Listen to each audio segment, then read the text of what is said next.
So mga kainday, magandang gabi po sa ating lahat at patuloy pa rin ang Bagyong Christine. So mag-iingat po kasi ang dami na talagang nasalanta ngayon sa Bagyo mga kainday. Ang daming lugar na binaha ngayon. So dito sa amin mga kainday, binaha kami kagabi, no? At ngayon patuloy pa rin yung pag-ulan. Ulan na may kasamang hangin.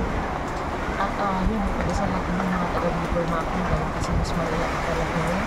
Ayan, ang lakas ng ulan mga kainday. Ang lakas ng ulan, sinabayan ng hangin. Ay, binaha, maraming lugar na binaha dito. Kaya ayun mga kainday, yan, lumakas na naman ang ulan. Yan, dinig sa bintana namin, no. So ayan, ingat tayo mga kainday. Ingat po ang lahat. At yun na nga, ipagdasal natin ang mga nasalanta ng bagyo mga kainday. Na yung mga yung bahay na napasukan ng baha, no? So yun mga kainday. At ingat ang lahat mga kainday. At magdasal tayo.